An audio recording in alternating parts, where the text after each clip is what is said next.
Hello, students. Welcome to Desert Rose Psychis. Myself, Ali Hassan. And today, the topic of discussion is examination of the mental state. Students एक चीज को startup में याद रखिएगा कि mental state एक proper systematic तरीका है।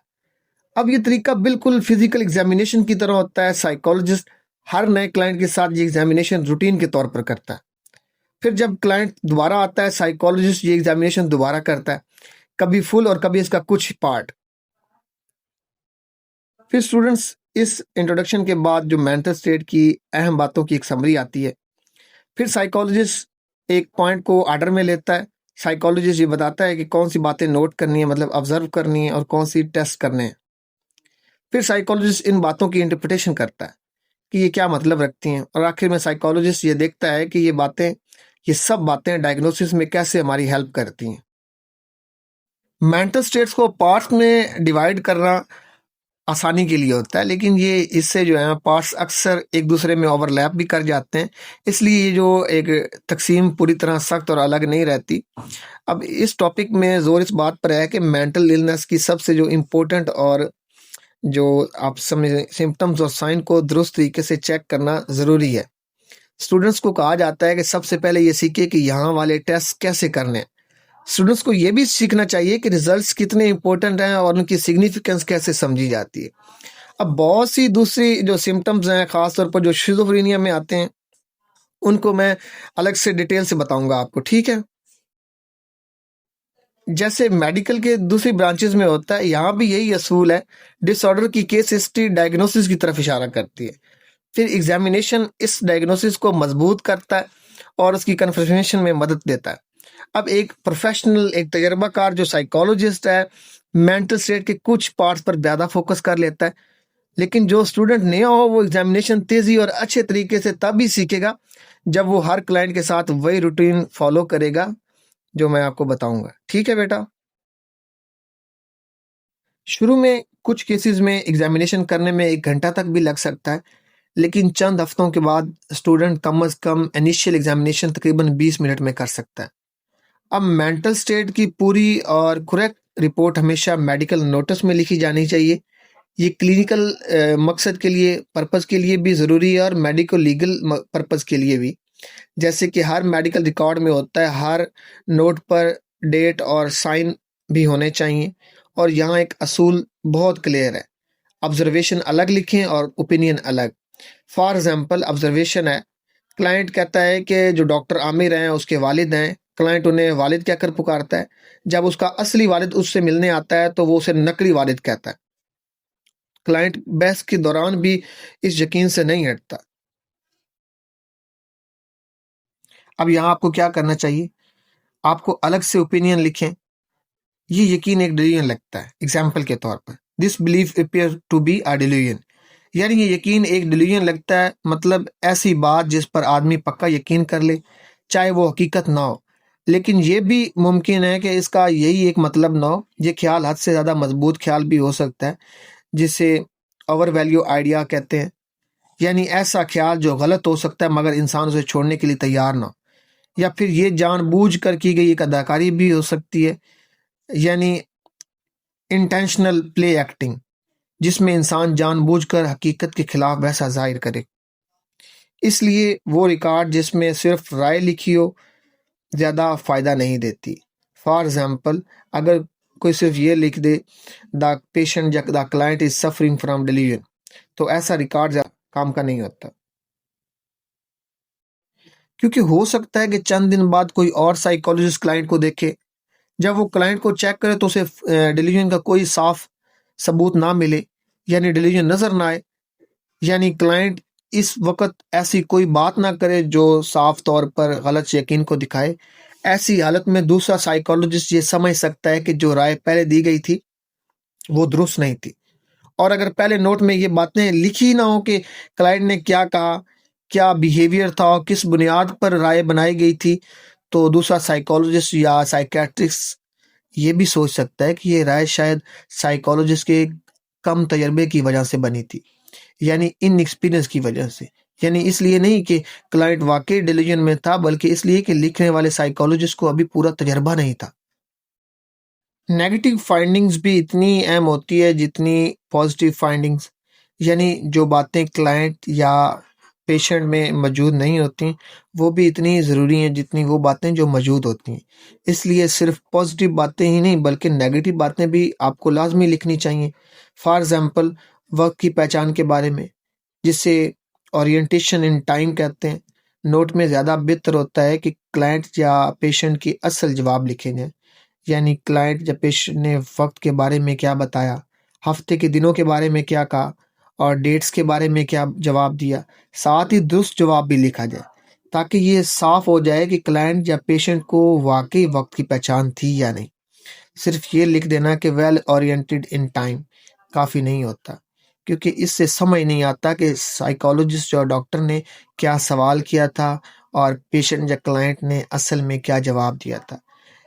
इसी तरह सिर्फ ये लिख देना कि मूड नॉर्मल भी दुरुस्त तरीका नहीं। इसके बजाय ये लिखना ज़्यादा बेहतर होता है कि क्लाइंट या पेशेंट खुद अपने मूड को कैसे बयान करता है। फॉर एग्जांपल, नोट में यूँ लिखा जा सकता है, describe his mood as contented, यानी क्लाइंट या मरीज बताता है कि वो अपने मूड को मुतमईन या ठीक महसूस कर रहा है। इसके साथ ये बात भी लिखनी चाहिए कि इंटरव्यू के दौरान मूड में मुनासिब उतार-चढ़ाव नज़र आया या नहीं, जिसे मॉड्यूलेशन कहा जाता है। और ये जो ऑब्जर्वेशन है ये इंटरव्यू के दौरान की जाती है।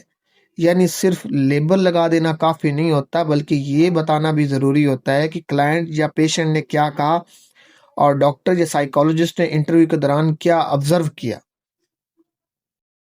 बेटा, एक और चीज़ भी है कि अगर क्लाइंट या पेशेंट अपने अल्फाज में कोई ऐसी बात कहे जो बात को ख़ास तौर पर वाज़ह कर दे या बीमारी की किसी हालत की साफ मिसाल बन जाए, तो ऐसी सूरत में क्लाइंट या पेशेंट की बात वर्ड टू वर्ड लिखनी चाहिए और इस बात को उल्टे कॉमों में दिखाना चाहिए, यानी इन्वर्टेड कॉमास में, ताकि ये वाज़ह रहे कि ये अल्फाज क्लाइंट या पेशेंट के अपने हैं, डॉक्टर या साइकोलॉजिस्ट की इंटरप्रिटेशन या तशरीह नहीं है। ख़ास तौर पर अगर क्लाइंट या पेशेंट की बातचीत आपको गैर मामूली लगे, यानी अब नॉर्मल स्पीच महसूस हो, तो सिर्फ राय लिख देना काफ़ी नहीं होता बल्कि उसकी असल मिसाल ज़रूर लिखनी चाहिए।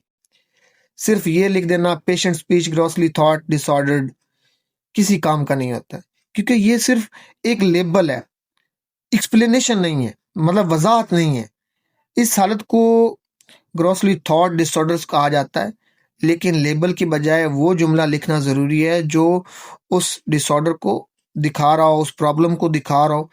उसके साथ ये भी लाजमी है कि ये बात किस मौके पर कही गई थी, यानी उसका कॉन्टेक्स्ट क्या था, और ये भी वाज़ह हो कि ये बात किसी सवाल के जवाब में थी या क्लाइंट या पेशेंट ने खुद से कही थी, ताकि बाद में जब साइकोलॉजिस्ट या डॉक्टर नोटिस देखे तो उसे पूरी सूरत हाल साफ और जदीद और बगैर कन्फ्यूजन के समझ आ जाए।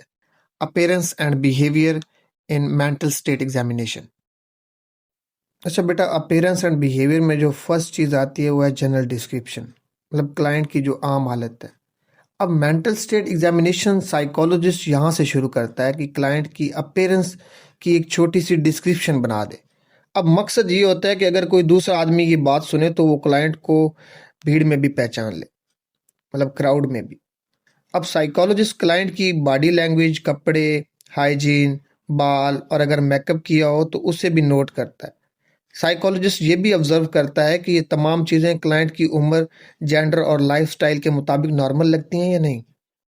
फिर साइकोलॉजिस्ट ये भी देखता है कि क्लाइंट ने खुद को सेल्फ निगलेक्ट तो नहीं किया, यानी क्या क्लाइंट सफाई का ख्याल रखता है, क्या दाढ़ी का खत हुआ है या बिखरी हुई है, क्या बॉडी से बू आ रही है, क्या कपड़ों पर दाग हैं या वजन कम होने की वजह से कपड़े ढीले हो गए।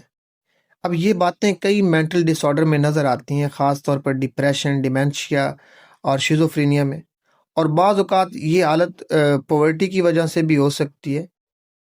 इसके बाद साइकोलॉजिस्ट पेशेंट के लेवल ऑफ कॉन्शियसनेस भी देखता है। ये सीवियर प्रॉब्लम्स में आ जाता है, जैसे कि शिज़ोफ्रेनिया, बाइपोलर डिसऑर्डर, डिलीरियम, इन चीज़ों में ये चीज़ देखी जाती है।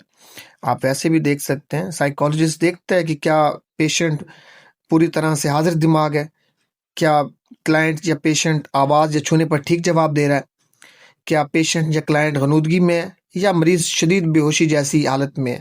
देखिए, आम थकन के अलावा अगर कॉन्शियस में खराबी हो तो ये ऑर्गेनिक सेरिब्रल डिसऑर्डर की तरफ इशारा करती है, खास तौर पर डिलीरियम की तरफ। लेकिन इन अटेंशन इफेक्टिव डिसऑर्डर में भी आ जाती है।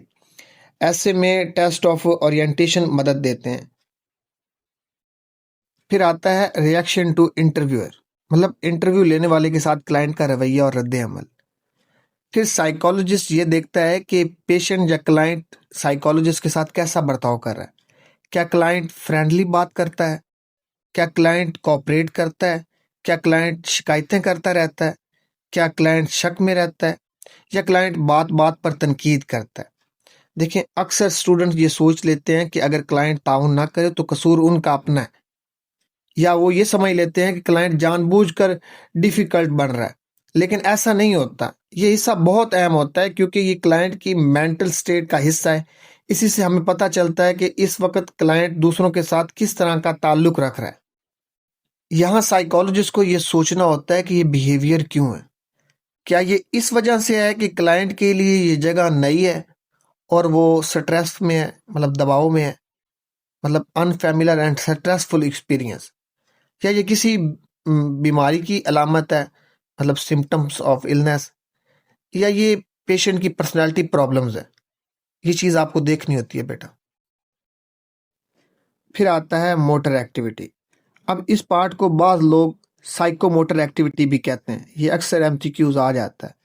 इसमें क्लाइंट के चेहरे के जो फेशियल एक्सप्रेशन होते हैं, बैठने खड़े होने का अंदाज और चलने का तरीका शामिल होता है। साइकोलॉजिस्ट खास तौर पर यह देखता है कि क्लाइंट की हरकत कितनी तेज है, कितनी ज्यादा है, और क्या कोई अजीब हरकत तो नहीं। साइकोलॉजिस्ट ये भी देखता है कि क्लाइंट बार बार कोई हरकत तो नहीं कर रहा। क्या वो हरकत बेमकसद लगती है, या वो हरकत क्लाइंट के इख्तियार में नहीं, यानी वो उसे रोक नहीं पा रहा। इसमें मूवमेंट कम भी हो सकती है। कभी ऐसा होता है कि क्लाइंट की मूवमेंट बहुत कम हो जाती है। इस सूरत में साइकोलॉजिस्ट चंद अहम कैटेगरीज को देखता है। फर्स्ट है इग्नाइसिस। अब इसमें क्या होता है, इसमें क्लाइंट अपनी मर्जी से मूवमेंट कम कर देता है, खास तौर पर चेहरे के एक्सप्रेशन कम हो जाते हैं। फिर आता है रिटार्डेशन। इस हालत में क्लाइंट की हर मूवमेंट सुस्त हो जाती है, यानी चलना, बोलना, हाथ हिलाना सब कुछ आहिस्ता हो जाता है। फिर आता है लॉस ऑफ वॉल्यूशन। अब इसमें क्या होता है, इसमें क्लाइंट के अंदर किसी काम की चाहत कम हो जाती है, इसकी मोटिवेशन नहीं रहती, मतलब किसी चीज में दिलचस्पी महसूस नहीं करता। फिर आता है स्टूपर। इस हालत में क्लाइंट बिल्कुल मूवमेंट नहीं करता, लेकिन वो होश में होता है। मूवमेंट ज्यादा भी हो सकती है, कभी क्लाइंट की मूवमेंट बहुत बढ़ जाती है। यहाँ भी फर्क जरूरी है। ओवर एक्टिविटी, आमतौर पर मूवमेंट का लेवल बढ़ जाना। फिर आता है एगिटेशन। अब बेचैनी के साथ मूवमेंट, जैसे क्लाइंट अंदर से बेकरार है या बेकरार हो। फिर आता है एगथेसिया।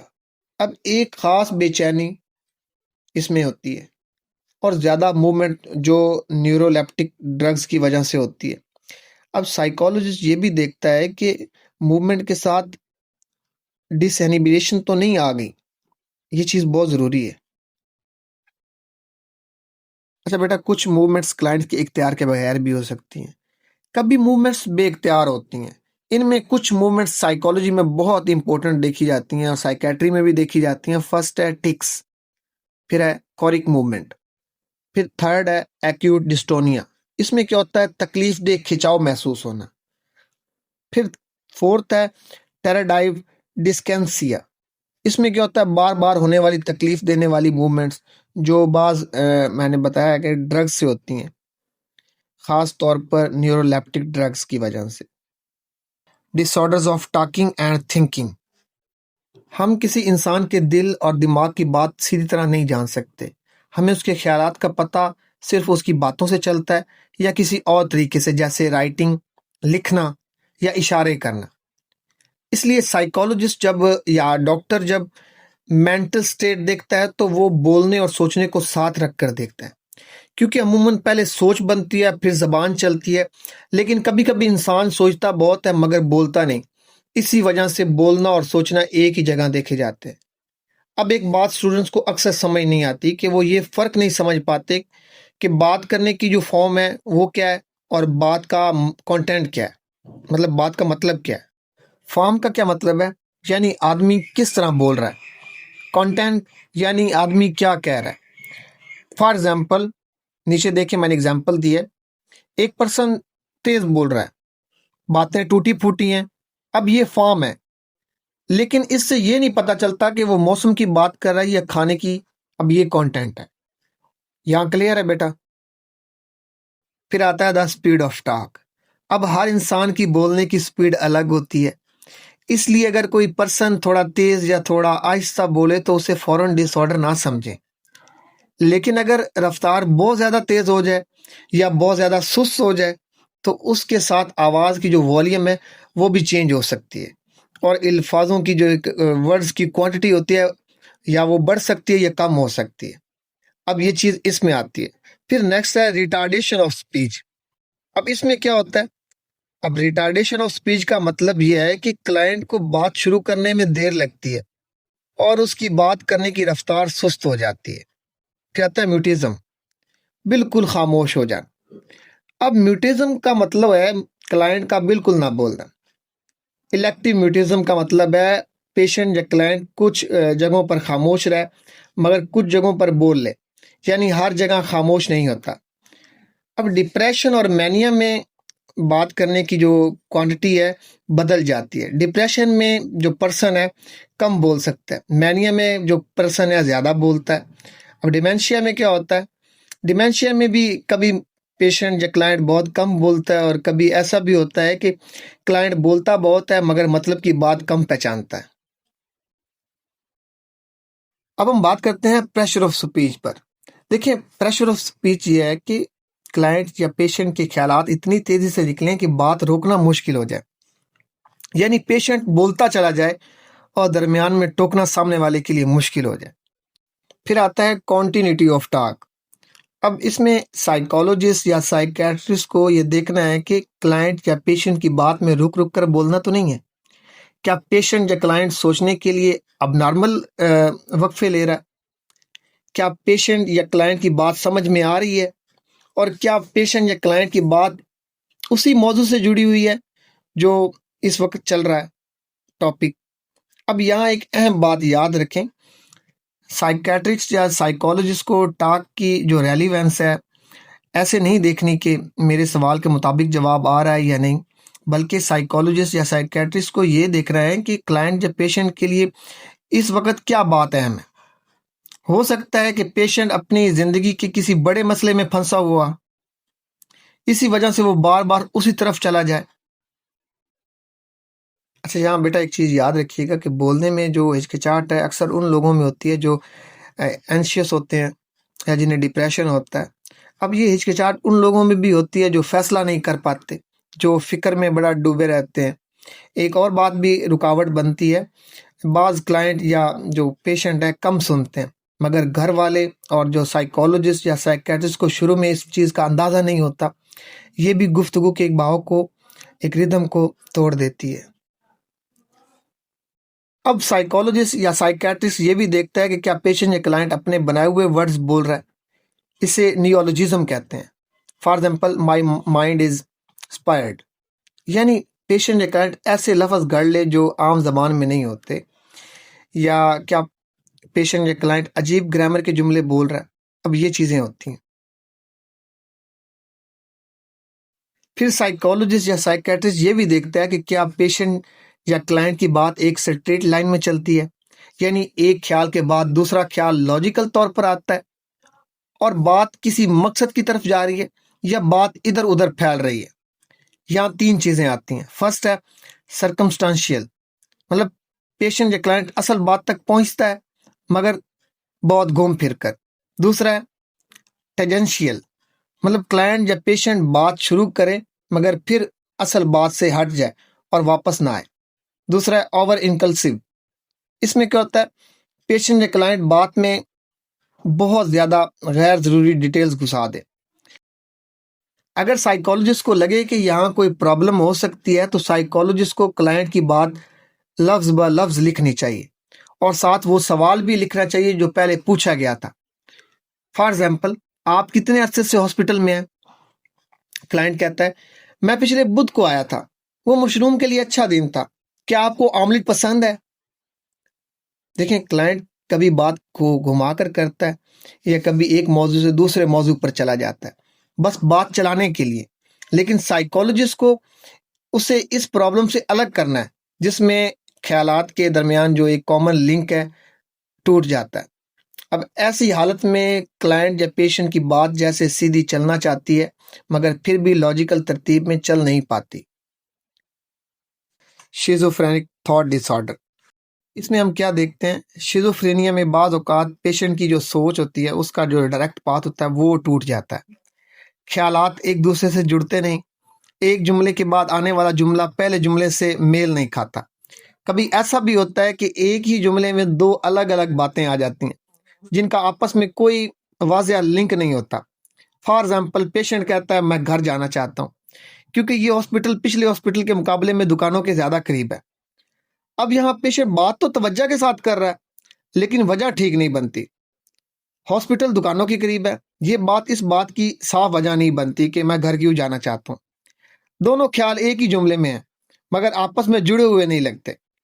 ऐसी सूरत में साइकोलॉजिस्ट को चाहिए कि पेशेंट से पूछे, आप इन दोनों बातों को कैसे जोड़ रहे हैं? कभी कभी पेशेंट एक्सप्लेन करता है और बात कुछ समझ में आ जाती है। फॉर एग्जाम्पल, पेशेंट कहता है मुझे दुकानों से डर लगता है, अगर मैं यहाँ रहा तो लोग मुझे दुकानों पर जाने के लिए कहेंगे, इसलिए मैं दूसरे हॉस्पिटल में जाना चाहता हूँ। अब यहाँ बात कुछ वाज़ेह हो जाती है, ख्याल में कम अज कम एक रास्ता नजर आने लगता है।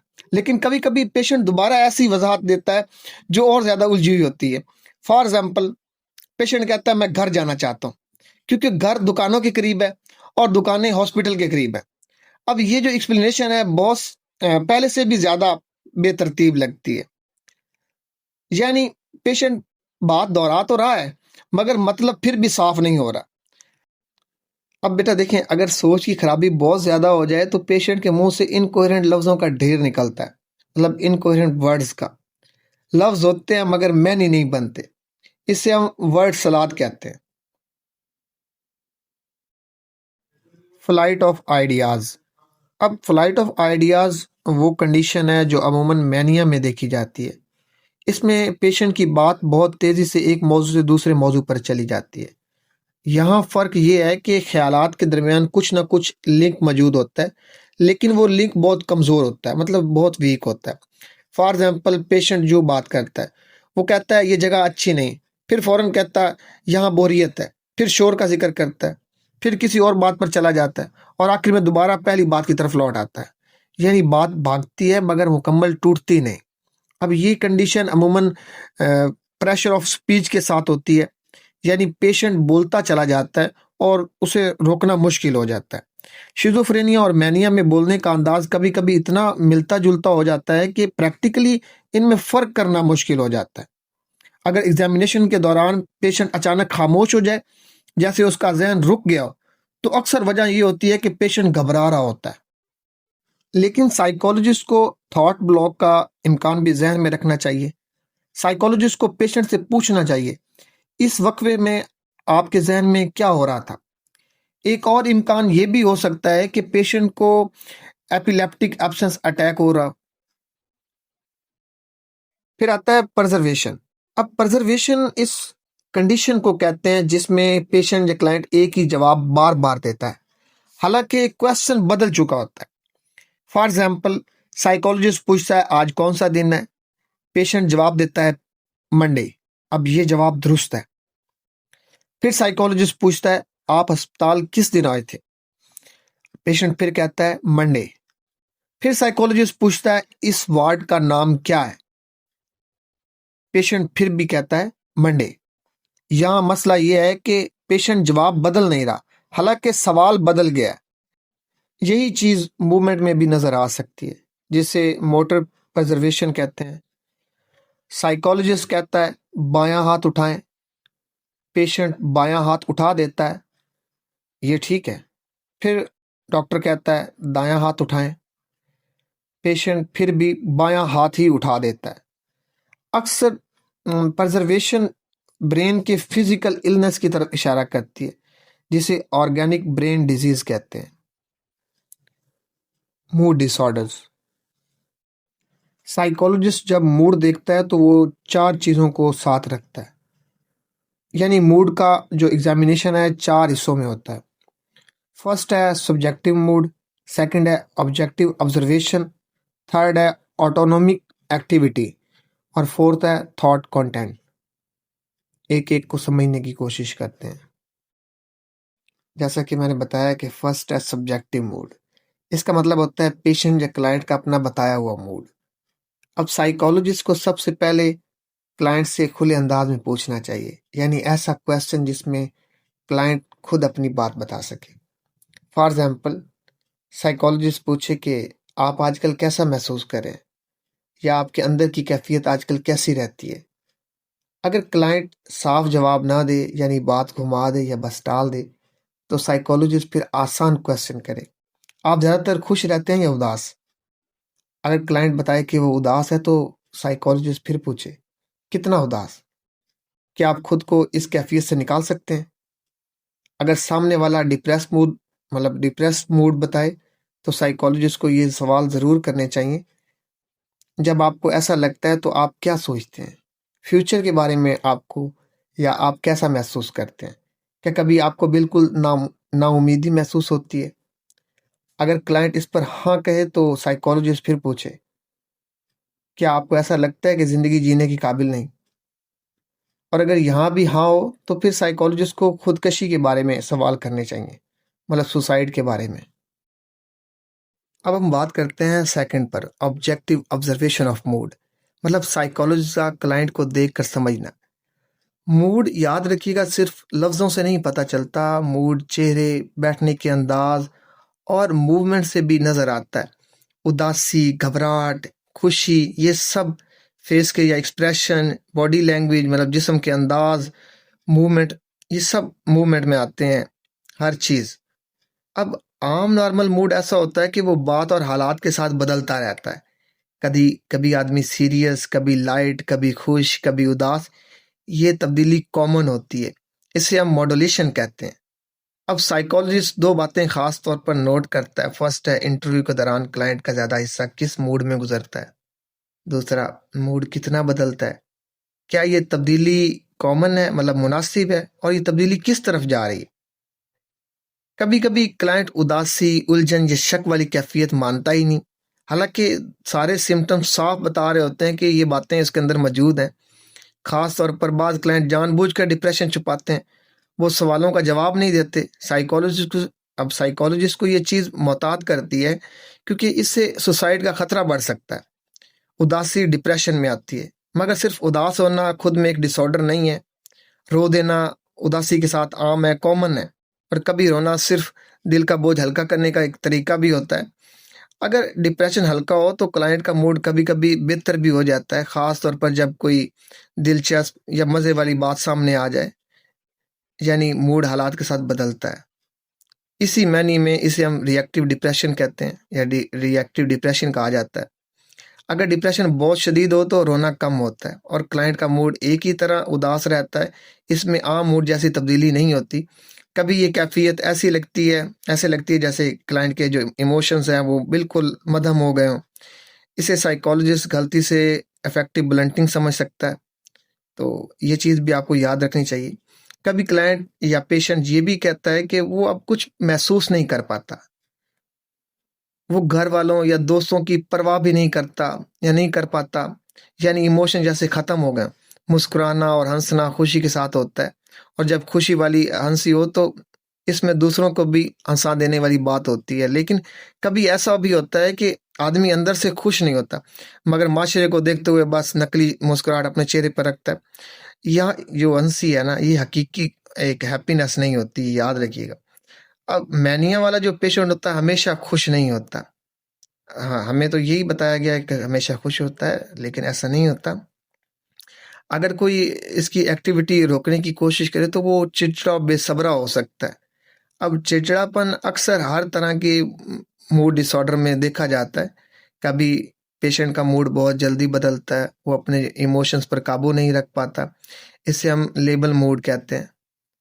कभी कभी ऐसा भी होता है कि पेशेंट के जज्बात जो होते हैं मतलब इमोशंस मौके के खिलाफ होते हैं, यानी बात उदासी की हो और पेशेंट हंस रहा हो, इसे हम क्या कहते हैं, in appropriate in Congress affect कहते हैं।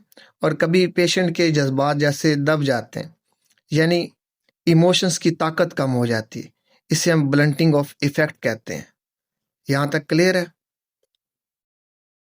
फिर थर्ड है ऑटोनॉमिक एक्टिविटी, मतलब जिस्म के जो अंदरूनी अलामतें हैं। अब मूड के बदलने के साथ जिस्म के अंदर भी तब्दीली आती है। ये तब्दीली जिस्म के ऑटोनॉमिक सिस्टम में होती है। आपने कभी महसूस किया होगा कि किसी से हाथ मिलाते हो उसकी हथेली ठंडी और पसीने वाली होती है। ये भी इसी का एक पार्ट है। अगर जिस्म में बेचैनी, जोश ज़्यादा हो जाए, इंक्रीज एरोजल, तो कुछ सिम्टम्स सामने आते हैं, जैसे पसीना आना, दिल का तेज धड़कना, मुंह खुश्क होना, तेज तेज सांस लेना, बार बार पेशाब आना। अब ये जितने भी सिम्टम्स हैं मेंटल एग्जामिनेशन के दौरान नज़र आ सकते हैं। अब फिजिकल एग्जामिनेशन में भी कुछ चीज़ें बढ़ जा सकती हैं, जैसे कि ब्लड प्रेशर बढ़ जाना, दिल की रफ्तार तेज़ हो जाना, पेट का मोटा हो जाना। तो ज़्यादा बेचैनी वाली कैफियत अक्सर इन डिसऑर्डर्स में होती है जिनमें घबराहट शामिल हो, जैसे एंजाइटी स्टेट, डिप्रेसिव इलनेस और शिज़ोफ्रेनिया की एक्यूट और क्रोनिक कंडीशंस, ये चीज़ें इसमें आती हैं। लास्ट है थॉट कंटेंट। अब इसमें क्या होता है, ये काफ़ी लॉन्ग टॉपिक है। इसको मैं सिर्फ अभी इंट्रो के तौर पर समझाऊंगा क्योंकि ये इसका पार्ट है, और आगे मैं आपको डिटेल से समझाता हूँ, ठीक है। अब कंटेंट थॉट में क्या होता है, इसमें इंसान के जहन में क्या चल रहा है ये बात हमें ज़्यादातर उसकी बातचीत से समझ आती है। लेकिन बाज़ औक़ात इंसान का जो बिहेवियर भी उसके ख़्यालात को ज़ाहिर कर देता है। इसलिए कहा जाता है कि अमल अल्फाज से ज़्यादा बोलता है। फॉर एग्ज़ाम्पल, क्लाइंट कहता है कि वो किसी पर शक नहीं करता, लेकिन बार-बार कमरे का दरवाज़ा खोलकर बाहर देखता है कि कहीं कोई सुन तो नहीं रहा। अब ये अमल बता देता है कि क्लाइंट या पेशेंट के दिल में शक मौजूद है, चाहे वो ज़बान से इनकार करे। Thought content. देखिए स्टूडेंट्स, अब इंसान के ज़हन में क्या चल रहा है ये बात हमें ज़्यादातर उसकी गुफ्तगू से समझ आती है। लेकिन बाज़ औक़ात इंसान का जो बिहेवियर भी उसके ख़्यालात को ज़ाहिर कर देता है। इसलिए कहा जाता है कि अमल अल्फाज से ज़्यादा बोलता है। फॉर एग्ज़ाम्पल, क्लाइंट कहता है कि वो किसी पर शक नहीं करता, लेकिन बार-बार कमरे का दरवाज़ा खोलकर बाहर देखता है, कहीं कोई सुन तो नहीं रहा। अब ये अमल बता देता है कि क्लाइंट या पेशेंट के दिल में शक मौजूद है, चाहे वो ज़बान से इनकार करे। अब थॉट कंटेंट में कुछ टॉपिक्स हैं उनको कवर करते हैं। फर्स्ट है प्रीऑक्यूपेशन। प्रीऑक्यूपेशन में क्या होता है, पेशेंट या क्लाइंट के ज़हन में जो बातें बार-बार चल रही होती हैं, वो अमूमन उसकी खुद ब खुद बातचीत में सामने आ जाती हैं। अब साइकोलॉजिस्ट को ध्यान देना चाहिए कि क्लाइंट या पेशेंट किन टॉपिक्स पर बार-बार वापस आ रहा है और क्या इन बातों से पेशेंट या क्लाइंट को हटाना मुश्किल हो रहा है, ताकि बात को बाकी हिस्ट्री और मेंटल एग्जामिनेशन की तरफ लाया जा सके। अगर ऐसी बात खुद सामने ना आए, मतलब ऐसी जो बातें हैं खुद सामने ना आए, तो साइकोलॉजिस्ट सीधा और आसान सवाल पूछ सकता है, जैसे कि आपकी सबसे बड़ी परेशानियां क्या हैं, मतलब सबसे ज़्यादा आपकी सबसे बड़ी प्रॉब्लम्स क्या है, या क्या आपके जहन में कोई ऐसी बात चलती रहती है जो निकलती ही नहीं। ये बात याद रखें कि बहुत से लोगों के जहन में जो फ़िक्रें होती हैं और वो हालात के मुताबिक होती हैं। फॉर एग्ज़ाम्पल, अगर किसी पेशेंट के मेजर सर्जरी होने वाली हो, तो उसके जो रिस्क फैक्टर हैं उसके बारे में सोचना और उसका क्या रिज़ल्ट आएगा उसके बारे में फ़िक्र करना और अपने घर वालों के बारे में सोचना, बिल्कुल एक आप समझ लें कि फितरी बात है। लेकिन कुछ वरीज़ ऐसी होती हैं जो हद से ज़्यादा हो जाती हैं और वो बीमारी की तरफ इशारा करती हैं। डिसऑर्डर की तरफ भी हो सकता है, डिज़ीज़ की तरफ भी हो सकता है। ऐसी वरीज़ मॉर्बिड प्रीऑक्यूपेशन कहलाती हैं। सेकंड टॉपिक है इसमें रूमिनेशन, मतलब बार-बार लौट आने वाले जो एक नेगेटिव थॉट्स होते हैं। अब रूमिनेशन वो थॉट्स होते हैं जो बार-बार माइंड में आते हैं और क्लाइंट या पेशेंट उन पर देर तक सोचता रहता है। अक्सर इन ख़्यालात का रंग जो होता है नेगेटिव होता है। ये ज़्यादातर एंग्ज़ायटी स्टेट वाली स्टेट में और डिप्रेशन में नज़र आते हैं। अब इन थॉट्स में अक्सर ये बातें शामिल होती हैं, अपने आप को कसूरवार समझना, खुद को निग्लेक्ट करना, कमतर समझना, अपनी सेहत के बारे में हद से ज़्यादा फ़िक्र करना। अब ये बात बहुत ज़रूरी है कि रूमिनेशन को डिलीजन से अलग समझा जाए, क्योंकि कभी-कभी बात एक जैसी लगती है मगर सोचने का अंदाज़ मुख्तलिफ होता है। रूमिनेशन अक्सर ऑब्सेसिव स्टेट में भी नज़र आती है, जहाँ पेशेंट फैसला नहीं कर पाता और एक ही बात में अटका रहता है। फिर आता है सुसाइडिकल आइडियाज़ या सुसाइडिकल थॉट्स। अब जो खुदकशी के ख्यालात हैं, बहुत इम्पोर्टेंट होते हैं, क्योंकि इनसे पेशेंट की या क्लाइंट की जान को ख़तरा हो सकता है। अगर पेशेंट ये कहे कि ज़िंदगी जीने के काबिल नहीं रही, तो साइकोलॉजिस्ट को ये सवाल ज़रूर पूछने चाहिए, क्या कभी आपके ज़हन में अपनी जान ख़त्म करने का ख़्याल आया? क्या आपने इसके बारे में कोई प्लान बनाया? क्या आप वाक़ई ऐसे करने का इरादा रखते हैं? अक्सर लोग हैरान होते हैं, लेकिन ज़्यादातर जो पेशेंट या क्लाइंट ऐसे सवालों का सच-सच जवाब दे देते हैं। अब हैरान होने का मतलब समझिएगा। हैरान 2 किस्म का होता है। अब ये आपके ऊपर डिपेंड करता है कि आप इसको कैसे लेते हैं।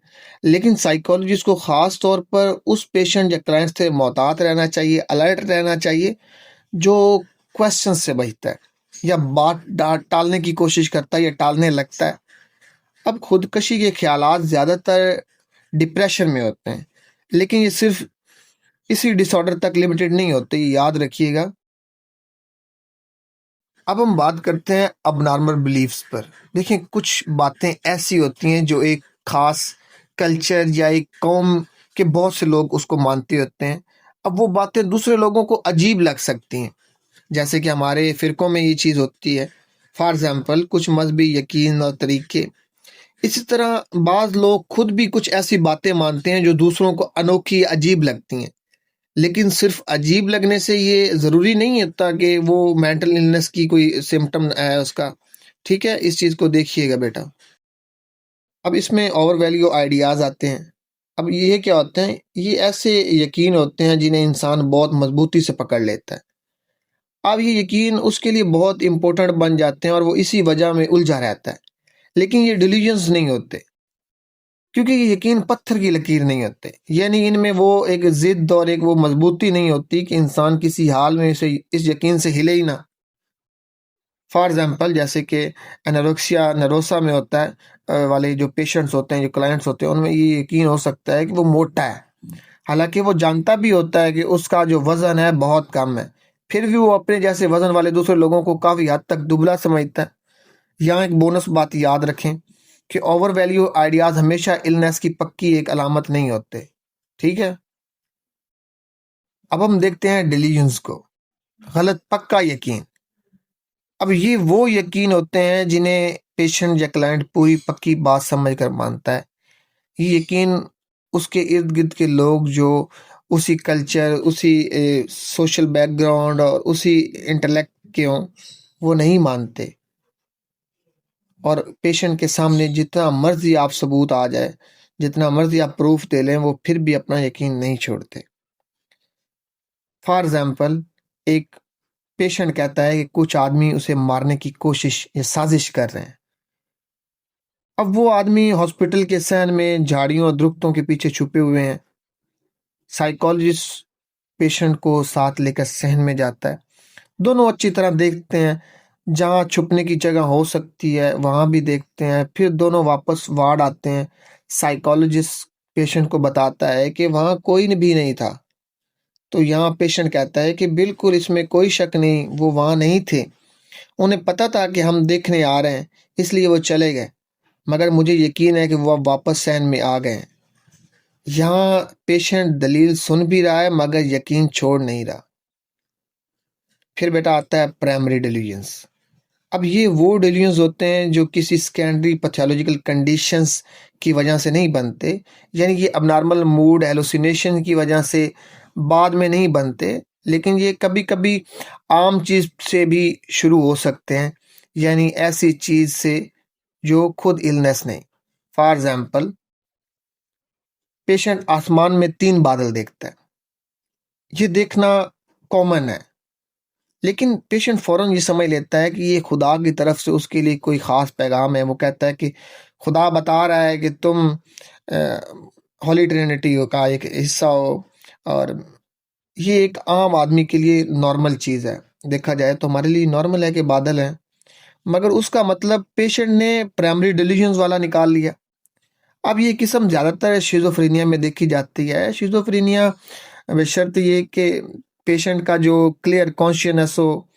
प्राइमरी डिल्यूजन्स में एक ख़ास चीज़ बहुत अहम है, डिल्यूजन्स परसेप्शन, यानी चीज़ आम नज़र आती है मगर पेशेंट उसको गलत यकीन को पक्का यकीन बना लेता है। फिर आता है सेकेंडरी डिल्यूजन्स। अब ये वो डिल्यूजन्स होते हैं जो किसी सेकेंडरी कंडीशन के बाद बनते हैं। फॉर एग्जाम्पल, पेशेंट गलत यकीन रखता है कि उसके पड़ोसी उसे सता रहे हैं। ये यकीन दो तरह से बन सकता है। पहला है, पेशेंट डिप्रेशन में और वो खुद को कसूरवार समझे, वो समझे कि वो सजा के काबिल है। ये यकीन उस मूड की वजह से बन जाए। ठीक है। दूसरा, पेशेंट को आवाज़ें आए, मतलब हेलोसिनेशन, वो इन आवाज़ों को पड़ोसियों की आवाज़ समझे और वो आवाज़ें कहें किल हिम। फिर पेशेंट का यकीन बन जाए कि पड़ोसी उसे मारना चाहते हैं। ठीक है। अब सेकेंडरी डिल्यूजन्स कई डिजीज में हो सकते हैं। इनका जो मटेरियल बाज़ औक़ात डायग्नोसिस में हमारी बड़ी हेल्प करता है। फॉर एग्जांपल, डिजीज़ होने या किल हिम वाले यकीन, गलत यकीन अक्सर डिप्रेशन के साथ होते हैं। हाँ, एक और चीज़, बड़ी बड़ी बातों वाले गलत यकीन ज़्यादातर मैनिया में होते हैं।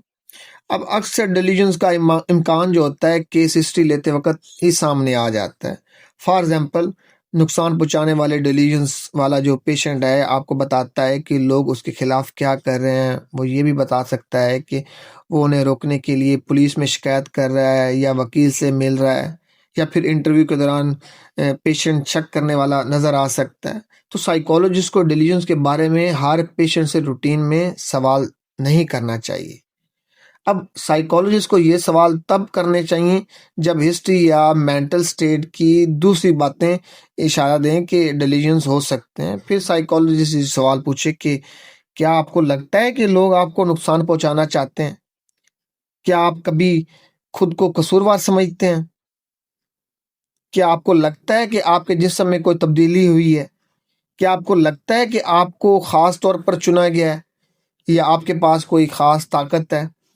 अगर पेशेंट इनमें से किसी बात को मान ले तो साइकोलॉजिस्ट को फिर डिटेल से पूछना होगा ताकि ये मालूम हो सके कि ये ख्याल वाकई डिलीजन है या नहीं। अब साइकोलॉजिस्ट को ये देखना होगा कि क्या पेशेंट के पास या क्लाइंट के पास अपने यकीन के हक में कोई प्रूफ है। क्या दूसरे लोग भी इस प्रूफ यकीन को मानते हैं, बिलीफ को मानते हैं। क्या पेशेंट या क्लाइंट का यकीन हिलता है या नहीं। ये चीज़, अब डिलीजन बहुत सी मेंटल डिसऑर्डर्स में होते हैं, ख़ास तौर पर उन डिसऑर्डर्स में जिन्हें आमतौर पर साइकोसिस कहा जाता है। अब इनमें जो पेशेंट या क्लाइंट की हकीकत को समझने की सलाहियत बदल जाती है। लेकिन एक बात ये भी याद रखें कि नुकसान पहुंचाने वाले जो डिल्यूजन्स हैं, प्री सेक्रेटरी डिल्यूजन्स और सेहत वाले डिल्यूजन्स, हाइपोकॉन्ड्रिकल डिल्यूजन्स, बहुत से साइकोलॉजिकल डिसऑर्डर्स में आ सकते हैं। इसलिए डायग्नोसिस में हमेशा बहुत ज़्यादा ये मदद नहीं देते बेटा। तो यहाँ तक क्लियर है आपको? परसेप्शन, देखिए जो आपने परसेप्शन पढ़ा है वो एक अलग मायने रखता है, लेकिन जब आप मेंटल स्टेट में आते हैं तो इसका रंग बदल जाता है। सबसे पहले हम इंट्रोडक्शन को देखते हैं। अब परसेप्शन होता है क्या है, इसको मैं आपको एक स्टोरी टेलिंग समझाने की कोशिश करता हूँ। अब ज़्यादातर वक्त हम अपने थॉट्स को, खुद को और अपने इर्द गिर्द की दुनिया को पूरी तरह नहीं देख पाते। हमारी नज़र बस इतनी ही जाती है जितनी रोज़मर्रा की ज़िंदगी में ज़रूरत होती है। लेकिन अगर हम चाहें तो अपने ख्यालों पर भी अटेंशन दे सकते हैं, अपने जिस्म की आवाज़ें सुन सकते हैं और बाहर की दुनिया की, मतलब बाहर की दुनिया को नई निगाह से देख सकते हैं। आम दिनों में ये सब कुछ हमें बहुत कॉमन लगता है, नज़र जाना पहचाना लगता है। मतलब कॉमन दिनों में जब हमारी ज़िंदगी में कोई प्रॉब्लम नहीं होता, कोई हमें साइकोलॉजिकल इशू नहीं होता, हर चीज़ अपनी जगह पर होती है, हर बात अपनी तरतीब में होती है, कुछ भी हमें अजीब नहीं लगता। लेकिन कभी-कभी यही जानी-पहचानी दुनिया अचानक बदल जाती है। इंसान को अपना आप भी अनफ़ैमिलियर मतलब अजनबी लगने लगता है और बाहर की दुनिया भी कुछ और ही रंग में हमें नज़र आने लगती है। अब ये जो गड़बड़ है, ये जो प्रॉब्लम है, अपने आप को महसूस करने में भी हो सकती है और बाहर की दुनिया को महसूस करने में भी। यानी महसूस करने के कई तरीके में प्रॉब्लम आ सकती है, मतलब कई तरीकों में। अब साइकोलॉजिस्ट को हर क्लाइंट से उस बारे में बहुत ज़्यादा सवाल करना ज़रूरी नहीं होता, लेकिन ज़्यादातर क्लाइंट से 2-4 क्वेश्चन कर लेना फ़ायदेमंद होता है। फिर अगर हिस्ट्री या मेंटल स्टेट एग्जामिनेशन में कोई बात इशारा दे, तो साइकोलॉजिस्ट उस तरफ मज़ीद क्वेश्चन कर सकता है। अब साइकोलॉजिस्ट को कौन से क्वेश्चन करने चाहिए? साइकोलॉजिस्ट अमूमन ये आप सिंपल क्वेश्चन पूछते हैं, क्या आपने अपने अंदर या अपने इर्द-गिर्द की कोई ऐसी तब्दीली महसूस की है, जिसकी वजह से आपको समझ नहीं आती? क्या आप कभी क्या कभी आपने किसी की आवाज़ सुनी हो, लेकिन वो शख्स आपको नज़र ना आया हो? अब ये चीज़ें होती हैं इसमें। चलिए आगे बढ़ते हैं। खुद को बदला-बदला महसूस करना, मैंने ऊपर बात की थी। देखिए, कभी-कभी क्लाइंट के दिल में एक अजीब-सा ख़्याल आता है कि बाहर सब कुछ वैसा ही है, दुनिया नहीं बदली, लेकिन मैं बदल गया हूँ। कभी उसे लगता है कि ये जिस्म मेरा नहीं रहा या मैं अपने आप के लिए ही अजनबी हो गया हूँ। जैसे कोई शख्स आईने में अपना चेहरा देखे और उसे पहचान ही ना पाए।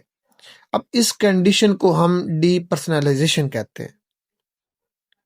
और कभी-कभी ऐसा भी होता है कि क्लाइंट को खुद में कोई फ़र्क नहीं लगता, लेकिन उसे महसूस होता है कि दुनिया बदल गई है। माहौल अनजाना-अनजाना लगता है, चीज़ें अनरियल लगती हैं, जैसे सब कुछ किसी धुन में लिपटा हुआ हो या किसी पर्दे के पीछे से नज़र आ रहा हो। अब इस कंडीशन को डीरियलाइजेशन कहते हैं। अब ये बात ज़हन में रखना ज़रूरी है कि ये दोनों कंडीशंस हमेशा किसी डिज़ीज़ की सिम्पटम नहीं होती। कभी ये बस थकन की वजह से हो जाता है, कभी बहुत ज़्यादा घबराहट, स्ट्रेस या एंग्ज़ायटी से ये बेचैनी इंसान के अंदर पैदा हो जाती है, ये चीज़ पैदा हो जाती है। और कभी डिप्रेशन के साए में भी ये चीज़, ये जो कैफ़ियत है सर उठा लेती है। कभी-कभार ये शिज़ोफ्रेनिया में भी देखने को मिलती है और कभी-कभी एपिलेप्सी जिसे हम मिर्गी कहते हैं, मिर्गी में भी नज़र आती है और कभी किसी मेडिसिन या नशे के असर में भी ये हाल हो जाता है इंसान का। अब हम बात करते हैं परसेप्शन में इल्यूजन्स, मतलब चीज़ मौजूद हो मगर मतलब गलत निकले। अब इल्यूजन्स का मतलब ये है कि बाहर कोई चीज़ मौजूद हो लेकिन इंसान उसे गलत समझ ले। यानी चीज़ है मगर ब्रेन उसकी गलत शक्ल बना ले या गलत मतलब निकाल ले। अब ये समझना किसी भी सेंस में हो सकता है, लेकिन ज़्यादातर 2 जगह में होता है, ऑडिटरी इल्यूजन में और विजुअल इल्यूजन में। अब ऑडिटरी होता है सुनने में, यानी जो आवाज़ है उसका मतलब गलत समझ लिया। विजुअल इल्यूजन देखने में, यानी जो चीज़ नज़र आ रही है उससे गलत समझ लिया। ये हमेशा डिजीज़ नहीं होता, आम लोग भी इसे जानते हैं। फॉर एग्जाम्पल आंखों का धोखा, या ये कि आदमी रात के अंधेरे में अकेला चल रहा हो और उसे लगे कि पीछे कदमों की आवाज़ आ रही है, हालांकि कोई नहीं होता। बेचैनी और खौफ वाली कंडीशन में ये गलत ख्याल और बढ़ जाता है, खास तौर पे एंजाइटी में। अगर हम डिजीज में देखें तो डिजीज वाली वजह में सबसे आम वजह यह है कि डिमिश सेंस हो जाए, जैसे नज़र कमज़ोर हो या कान ठीक ना सुने। इस तरह अगर रोशनी कम हो, जैसे अंधेरा हो, तो भी गलत समझने के जो इम्कानात हैं बढ़ जाते हैं। अगर कॉन्शियसनेस की हालत वीक हो जाए तो भी यही होता है, और ख़ास तौर पर डिलीरियम में एल्यूजन्स बहुत ज़्यादा हाई हो जाते हैं। इस हालत में पेशेंट या क्लाइंट को शैडो मूवमेंट को एक खतरनाक समझ जानवर समझ लिया जाता है। जो क्लाइंट होता है वो शैडो को देखता है, कोई साया, तो उसको कहता है यार कि ये कोई खतरनाक जानवर है। या बिस्तर की चादर पर जब जिस्म पर जब हम सो रहे होते हैं तो हमारे जिस्म पर कोई चादर पड़ी हो, तो वो जब हिले तो अगर पेशेंट हो तो उसे ऐसे लग सकता है कि ये कीड़ों की हरकत जाहिर है जिस पेशेंट या क्लाइंट के साथ ऐसा हो वो बहुत डरा हुआ नजर आता है। अब हम परसेप्शन में बात करते हैं हेलोसिनेशन की। बेटा बड़े इंपॉर्टेंट टॉपिक है, इनको समझें। अब हेलोसिनेशन उसको कहते हैं कि इंसान को कोई चीज सुनाई दे या दिखाई दे, लेकिन रियलिटी में कोई चीज मौजूद ना हो। फॉर एग्जाम्पल, पेशेंट या क्लाइंट कहे कि मुझे आवाज आ रही है, मगर वहां कोई बोलने वाला नहीं होता, और जो लोग पास मौजूद हों वो कुछ नहीं सुनते। ये भी हर सेंस में हो सकता है, लेकिन सबसे ज्यादा ये सुनने में होता है, यानी ऑडिटरी हेलुसिनेशन में। अब अगर हम ऑडिटरी हेलुसिनेशन की बात करें तो साइकोलॉजिस्ट पेशेंट से पूछता है, क्या कभी आपको ऐसी आवाजें सुनाई देती हैं जब वहां कोई नहीं होता या कोई बात नहीं कर रहा होता? अगर पेशेंट हाँ कहे तो साइकोलॉजिस्ट फिर पूछता है, क्या ये आवाजें आपको सर के बाहर से आती हैं या सर के अंदर से? क्या कभी आपके अपने ख्यालात आपको ऐसे सुनाई देते हैं जैसे वो ऊंची आवाज में बाहर बोले जा रहे हो? फिर साइकोलॉजिस्ट आवाज के मतलब के बारे में पूछता है, आवाज क्या थी? मुझे आज या कल कोई मिसाल बताएं कि आपने क्या सुना। अब साइकोलॉजिस्ट को पेशेंट के अल्फाज लफ्ज ब लफ्ज लिखने चाहिए, खास तौर पर आवाज़ों के अल्फाज। अब मैं अगर जब कहता हूँ लफ्ज बाय लफ्ज लिखना चाहिए तो स्टूडेंट्स कहते हैं सर हर पूरी चीज़ लफ्ज बाय लफ्ज लिखनी चाहिए। बेटा जो चीज़ बता रहा हूँ उसको। अब यहाँ मैंने क्या चीज़ कहा कि साइकोलॉजिस्ट को पेशेंट के अल्फाज लफ्ज बाय लफ्ज लिखने चाहिए, खास तौर पर आवाज़ों के अल्फाज भी। अब ये चीज़ मैं बता रहा हूँ, ये आप पे डिपेंड करता है कि कौन सी चीज़ इंपॉर्टेंट है और कौन सी चीज़ नहीं इंपॉर्टेंट। अब ये आवाज़ें कई डिसऑर्डर में आ सकती हैं, जैसे शिजोफ्रेनिया, ऑर्गेनिक ब्रेन सिंड्रोम और सीरियस मूड डिसऑर्डर्स में। बेटा अक्सर ये आवाज़ें पेशेंट के डिसऑर्डर से जुड़ी होती हैं। फॉर एग्जाम्पल, मैनिया के जो पेशेंट हैं उसमें आवाज़ें बड़ी बड़ी बातें करती हैं, जैसे तुम में खास ताकत है, तुम बहुत खास हो। इसी तरह डिप्रेशन में आवाज़ें डांटने वाली या नीचा दिखाने वाली होती हैं, और पेशेंट की कम एतमादी मतलब लो सेल्फ एस्टीम के मुताबिक होती हैं। फिर आता है विजुअल हेलुसिनेशन, आंखों से चीजें दिखाई देना। अब दिखाई देने वाली जो हेलुसिनेशन है कम होती है, ये ज्यादातर ब्रेन की किसी ऐसी हालत में होती है जो अचानक पैदा हो जाती है, जैसे हम एक्यूट ऑर्गेनिक स्टेट कहते हैं जिसे। फॉर एग्जाम्पल, नशे करने की वजह से ये चीज पैदा हो जाती है। डिलीरियम की हालत में भी ये हो जाता है, आदमी को चीजें दिखाई दे सकती हैं।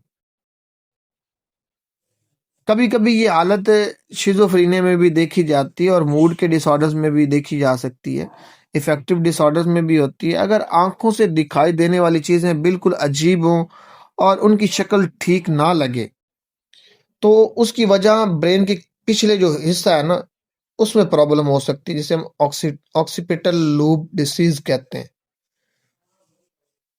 अब आता है अदर हेलुसिनेशन।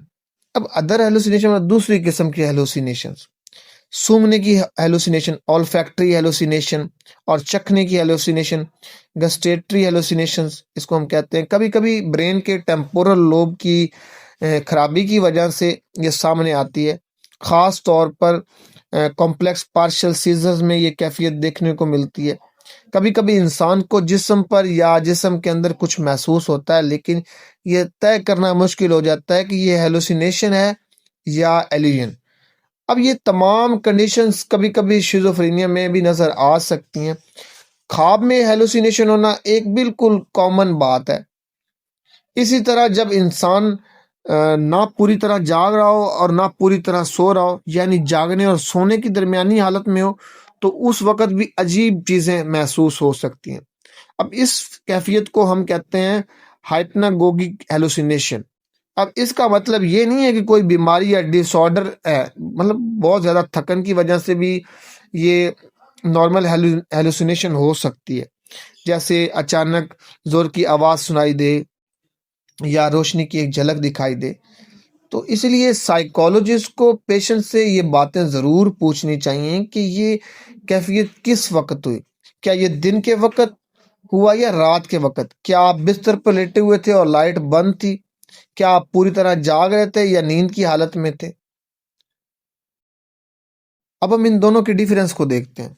देखें, कभी कभी इल्यूजन और हेलुसिनेशन में फ़र्क करना मुश्किल हो जाता है।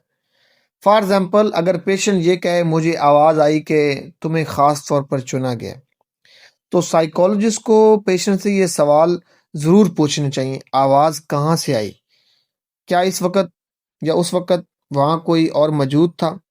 क्या वो लोग आपस में बात कर रहे थे? तो ये चीज़ होती है। परसेप्शन का लास्ट टॉपिक है प्सीडो हेलुसिनेशन। अब प्सीडो हेलुसिनेशन में आवाज़ या मंजर इतना रियल महसूस नहीं होता जितना आम तौर पर महसूस होता है, और ना ही इतना हकीकी होता है, नेचुरल होता है जितना हेलुसिनेशन में होता है। अब इसमें इंसान को ये एहसास होता है कि ऐसा लग रहा था जैसे आवाज़ आई हो या कुछ नज़र आया हो।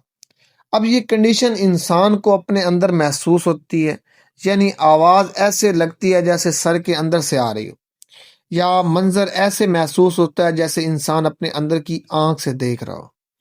इसलिए साइकोलॉजिस्ट पेशेंट से ये सवाल पूछता है, क्या आवाज़ सर के अंदर से महसूस हो रही थी या बाहर से?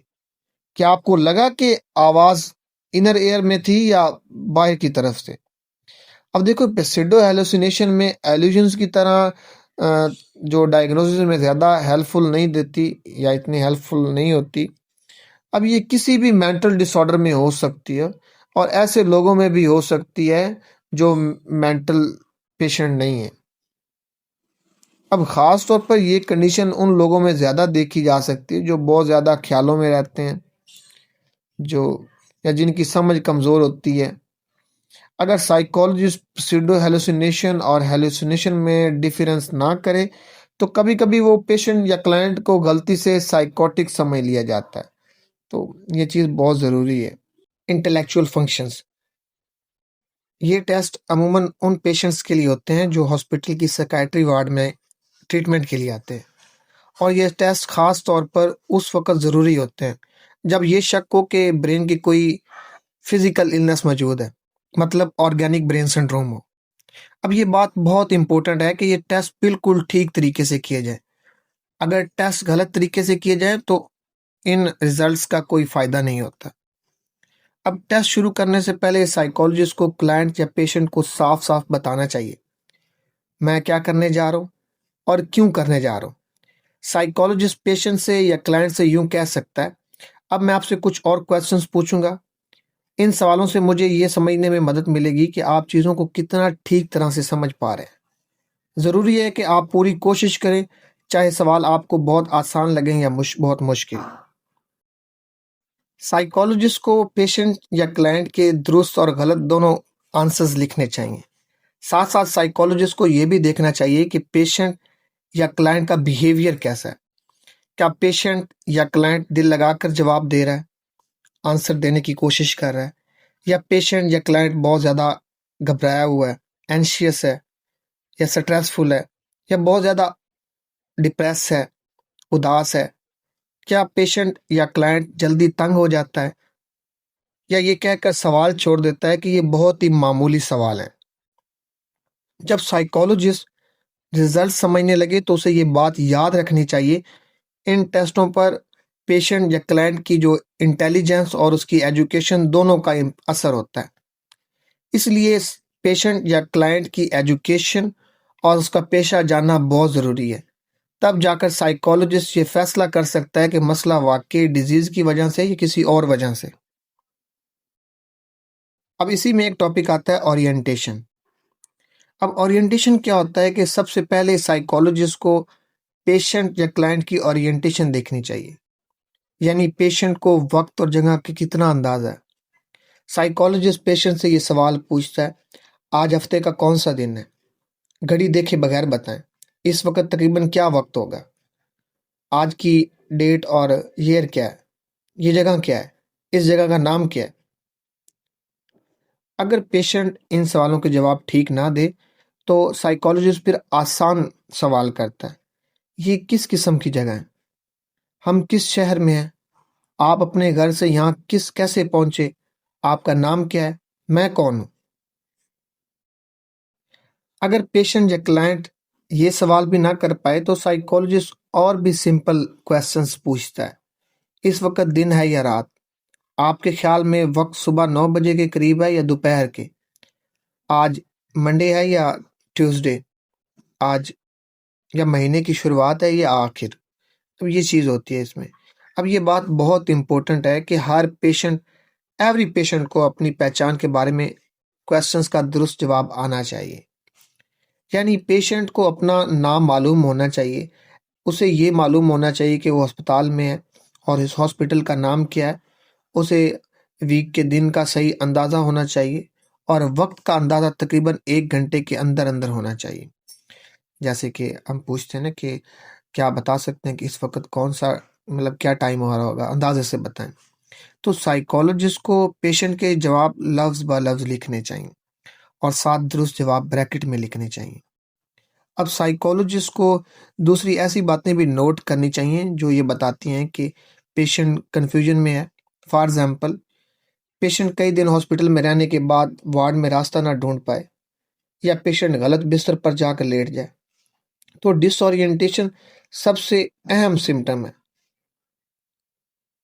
क्लाउडिंग ऑफ कॉन्शियसनेस, मतलब शऊर का धुंधला जाने का।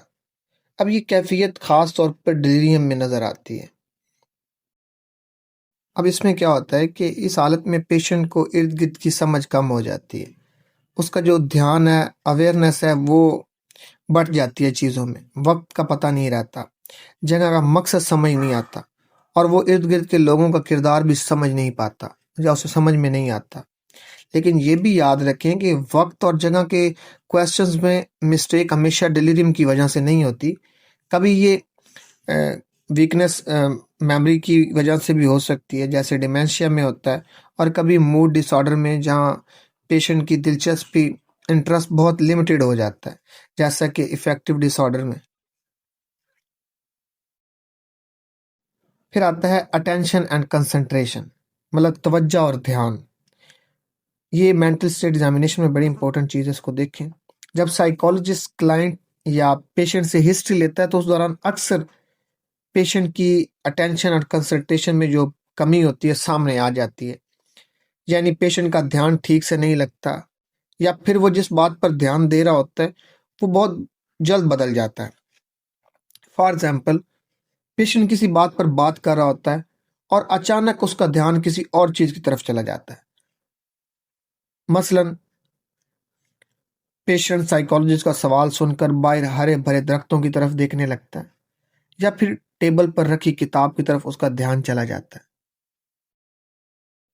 जब साइकोलॉजिस्ट पेशेंट या क्लाइंट से बात करता है तो पेशेंट बहुत जल्द डिफरेंट टॉपिक्स की तरफ ध्यान दे सकता है और इन सब बातों को मिलाकर वो अपना आंसर देने की कोशिश करता है। तो साइकोलॉजिस्ट के लिए जरूरी होता है कि वो पेशेंट से सवाल पूछकर उसके अटेंशन और कंसंट्रेशन को परखे, अटेंशन ना दे रहा हो, मतलब उसको जांचे। अब ये सवाल ज्यादातर उन चीजों के बारे में होते हैं जो पेशेंट पहले से ही जानता होता है और जिन्हें दोबारा सीखने की जरूरत नहीं होती। और फॉर एग्जाम्पल, साइकोलॉजिस्ट कायम रखना, पेशेंट से कह सकता है का जायजा सिर्फ हफ्ते के इसी दिन सूरत में उल्टे लिया जाना तरतीब में चाहिए बताएं, जब शुरू करें पेशेंट सैटरडे की से। एजुकेशनल हिस्ट्री और प्रोफेशन को ईयर के सामने महीने रखकर उल्टे ऐसी बातें तरतीब में नजर आएं। बताएं, शुरू करें सिर्फ दिसंबर से। अटेंशन का जायजा ही नहीं बल्कि अगर पेशेंट या की क्लाइंट हालत ये समझना चीजें कि नहीं क्या बता वो पाता तो मेंटल इलनेस का साइकोलॉजिस्ट शिकार है, ये भी बहुत आसान जरूरी और है। स्ट्रेट पूछता मिसाल के है, तौर जैसे पर ऑर्गेनिक ब्रेन सिंड्रोम अगर 100 में और से इफेक्टिव 7 कम डिसऑर्डर्स करके में बताएं, फिर हर ध्यान बार की जो 7 कम कमी है, करते जाएं अटेंशन डिफिक्ट अक्सर जितना आप होती कर है। सकें।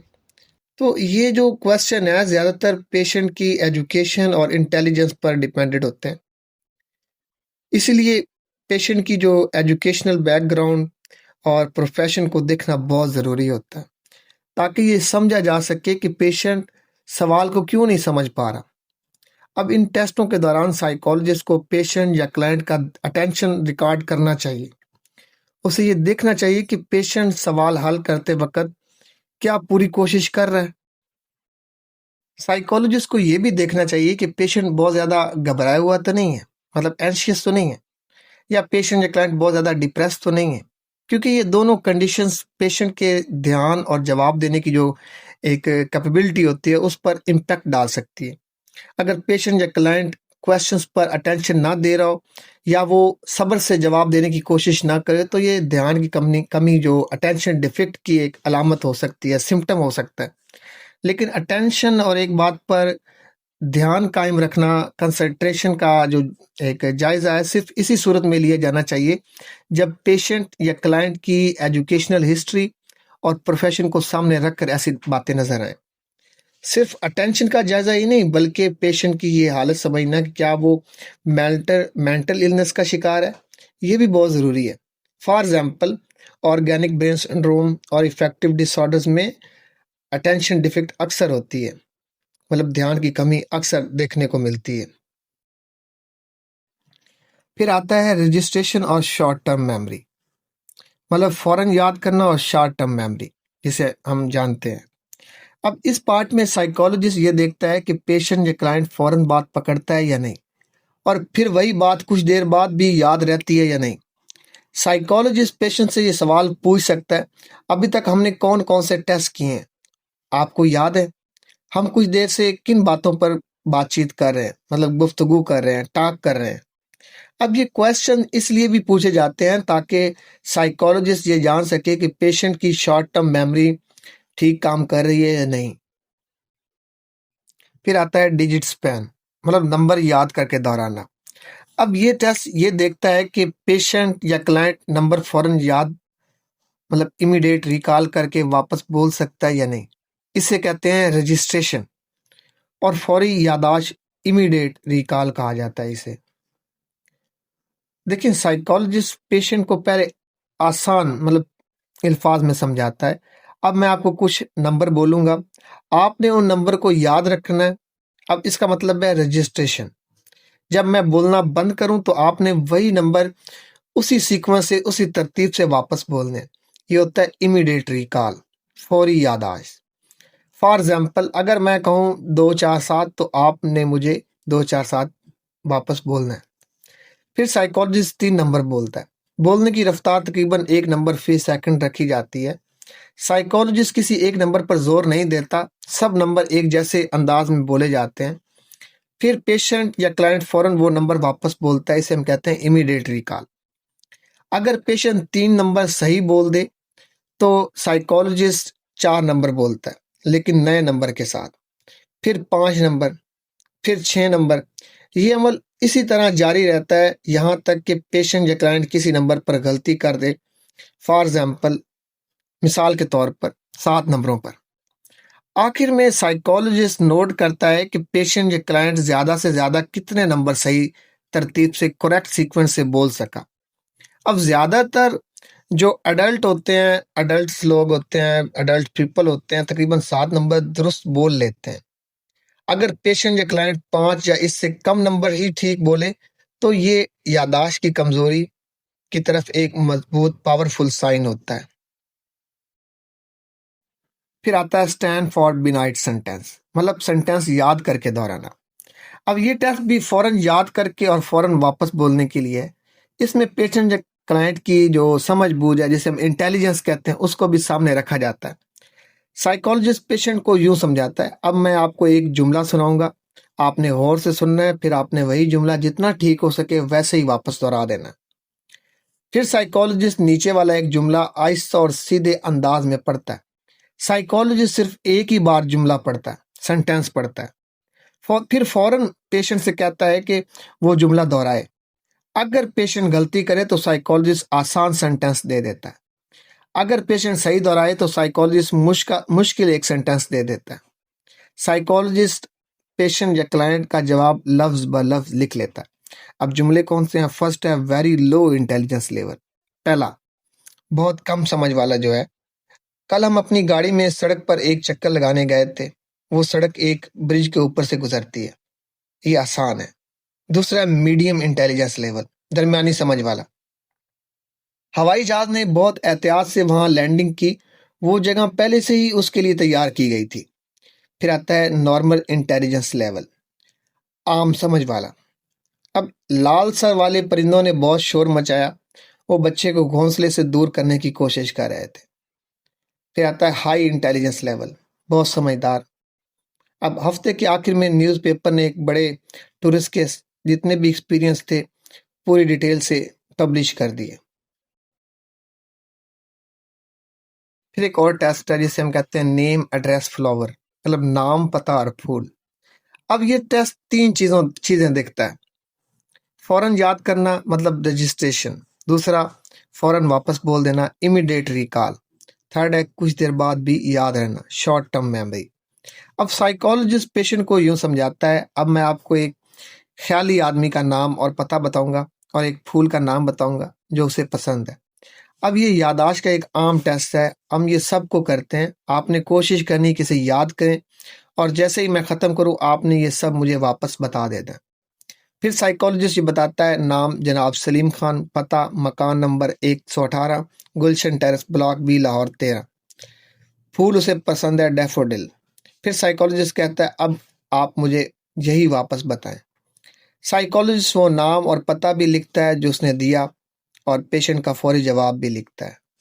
अब साइकोलॉजिस्ट याद रखता है कि कुल चीज़ें 9 बनती हैं जनाब के अलावा। नाम और पता चुनते वक्त साइकोलॉजिस्ट बहुत आम नाम नहीं लेने चाहिए उसको, ये याद रखिएगा। और ऐसा पता भी नहीं लेना चाहिए जो क्लाइंट के अपने इलाके का मशहूर पता हो, ताकि क्लाइंट को पहले से याद ना हो। अगर क्लाइंट गलती करे तो साइकोलॉजिस्ट वही नाम और वही पता दोबारा पढ़कर कहता है कि दोबारा बताएं। अब ये अमल तब तक होता रहता है जब तक साइकोलॉजिस्ट बताता रहता है जब तक पेशेंट बिल्कुल ठीक ना बोल दे। और साइकोलॉजिस्ट नोट करता है कि क्लाइंट ने कितनी बार कोशिश की। जब क्लाइंट बिल्कुल ठीक बोल दे तो साइकोलॉजिस्ट कहता है अब आप इसे याद रखें, मैं आपसे थोड़ी देर बाद फिर पूछूंगा। फिर साइकोलॉजिस्ट अगले टेस्ट करता है, मसलन रिमोट मेमोरी। फिर 2 मिनट बाद साइकोलॉजिस्ट क्लाइंट से दोबारा वही नाम और पता पूछता है। इस दफा साइकोलॉजिस्ट गलती दुरुस्त नहीं करता, बस जो जवाब आए वो लिख लेता है। फिर मजीद 5 मिनट बाद साइकोलॉजिस्ट दोबारा पूछता है और जवाब फिर लिख लेता है। तो फिर साइकोलॉजिस्ट ये बातें देखता है क्या शुरू में ही याद करने में मुश्किल थी। इसे इसे हम कहते हैं पुअर रजिस्ट्रेशन। जब एक बार सही याद हो गया तो क्या फिर सही याद रहा। इसे हम कहते हैं एक्यूरेट रिकॉल। अगर गलतियां आई तो क्या हर बार वही गलती हुई या 5 मिनट बाद 2 मिनट के मुकाबले में कारकर्दगी जो थी और ख़राब हुई। अगर यही टेस्ट अगली आपको मुलाकात में दोबारा करना हो तो हर दफ़ा नया नाम और नया पता रखें, मगर फासला और मुश्किल तकरीबन वैसी हो जैसी मिसाल में है। अगर आम तौर पर देखें ज़्यादातर लोग नाम और पता फ़ौरन भी ठीक दोहरा लेते हैं और 5 मिनट बाद भी ठीक दोहरा लेते हैं।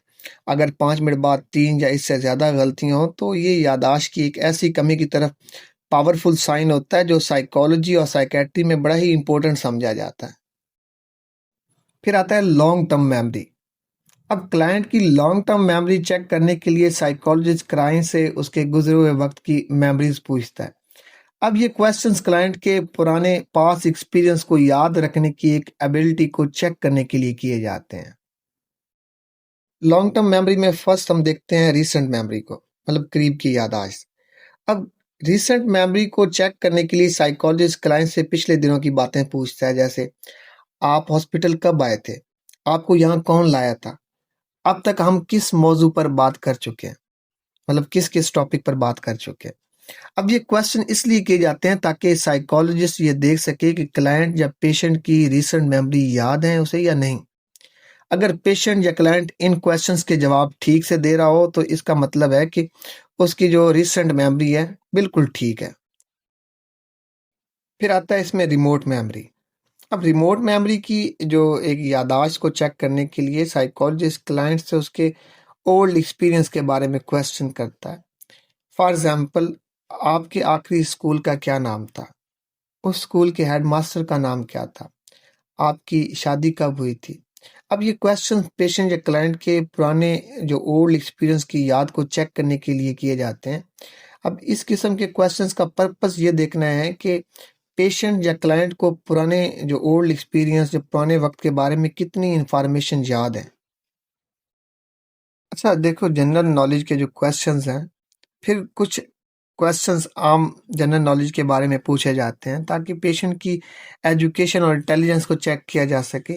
अब ये क्वेश्चन ज़्यादातर उसकी मेमोरी से नहीं बल्कि उसकी एजुकेशन और इंटेलिजेंस से मुतल्लिक हैं। फॉर एग्जाम्पल, दूसरी जंग अजीम कब हुई थी, पिछले 5 वज़ीर आज़म के नाम क्या हैं। अब ये क्वेश्चंस आम इंफॉर्मेशन के बारे में हैं। और इनके जवाब एजुकेशन और समझ पर डिपेंडेंट होते हैं, ना कि सिर्फ याददाश्त पर। फिर आता है problem in long term memory. अक्सर लॉन्ग टर्म मेमोरी की जो प्रॉब्लम है हिस्ट्री लेते वक्त सामने आ जाती हैं। फॉर एग्जांपल, पेशेंट या क्लाइंट अपनी उम्र के बारे में डिफरेंट बातें करता है, या रिटायरमेंट का साल गलत बताता है, या बीवी की डेथ का साल मुख्तलिफ बताता है। अब ऐसी सूरत हाल में यादाश्त मतलब मेमोरी की जो प्रॉब्लम है उसका शुबा होता है, शक होता है, और ये साइकोलॉजिस्ट के लिए एक इशारा होता है। फिर इसी में शॉर्ट टर्म मेमोरी और नई चीज़ें सीखने में जो एक डिफेक्ट होता है। अगर शॉर्ट टर्म मेमोरी ख़राब हो तो ये दरअसल नई बातें सीखने में प्रॉब्लम होती है इससे, यानी मेंटल इलनेस से पहले की जो यादें हैं सही रहती हैं, मगर नई बातें या एक्सपीरियंस याद नहीं रह पाते या बहुत जल्द भूल जाते हैं। इसे न्यू मेमोरी लर्निंग में डिफेक्ट कहते हैं। अगर पेशेंट या क्लाइंट की शॉर्ट टर्म मेमोरी ख़राब हो तो इसका मतलब है कि नई इन्फॉर्मेशन उसके ब्रेन में नहीं बैठ पा रही। फिर आता है रेट्रोग्रेड एमनेशिया। अब रेट्रोग्रेड एमनेशिया में पेशेंट को वो यादें भूल जाती हैं जो वो मेंटल इलनेस से पहले के वक्तों में बनाता है, यानी पेशेंट के पास पुरानी यादें नहीं रहती। फिर आता है मेमोरी इन डिमेंशिया। अच्छा बेटा, इसमें क्या होता है कि डिमेंशिया के पेशेंट्स में अमूमन शॉर्ट टर्म मेमोरी खराब होती है, लेकिन बचपन या जवानी की यादें आमतौर पर बहुत अच्छी होती हैं।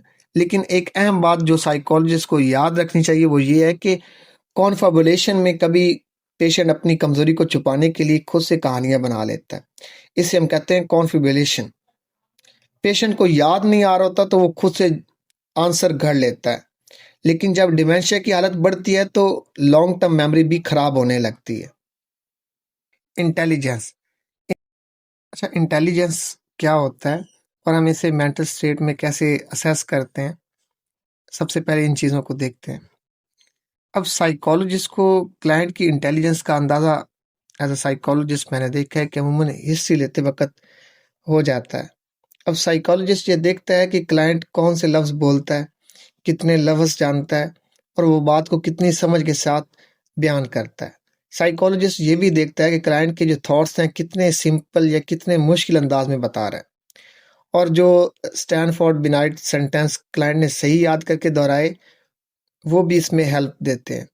अगर ये सब बातें क्लाइंट की एजुकेशन और एम्प्लॉयमेंट की हिस्ट्री के मुताबिक हों और मेमोरी के टेस्टों की कोई कमज़ोरी नज़र ना आए तो फिर इंटेलिजेंस के अलग टेस्ट अमूमन एज अ साइकोलॉजिस्ट इतने हेल्पफुल नहीं होते, ना इतना फ़ायदा देते हैं। इस चीज़ को याद रखिएगा। इसमें फर्स्ट चीज़ आती है इंटेलेक्चुअल डिसेबिलिटी। अगर शक हो कि क्लाइंट में जो मेंटल वीकनेस हो सकती है तो साइकोलॉजिस्ट सिंपल क्वेश्चंस करके असेस करता है, अंदाज़ा लगाता है, अंदाज़ा करता है। अब साइकोलॉजिस्ट क्लाइंट से ये पूछ सकता है कि 9 का 3 गुना क्या होता है, 16 को 4 पर तकसीम करें तो क्या बनता है, बाड़ और दीवार में क्या फ़र्क है, अगर झंडा मगरिब की तरफ से उड़ रहा हो तो हवा किस तरफ से आ रही है। अब ना पढ़ा लिखा होना, इलिटरेसी। कभी ऐसा भी होता है कि क्लाइंट पढ़ना लिखना नहीं जानता मगर वो खुद ये बात नहीं बताता, और साइकोलॉजिस्ट को भी फौरन शक नहीं होता। अगर साइकोलॉजिस्ट को शक हो तो वो पूछे, क्या आपने स्कूल में पढ़ना लिखना सीखा था, क्या आप इस अखबार में से थोड़ा सा पढ़कर सुना देंगे। ये चीज़ें होती हैं इसमें।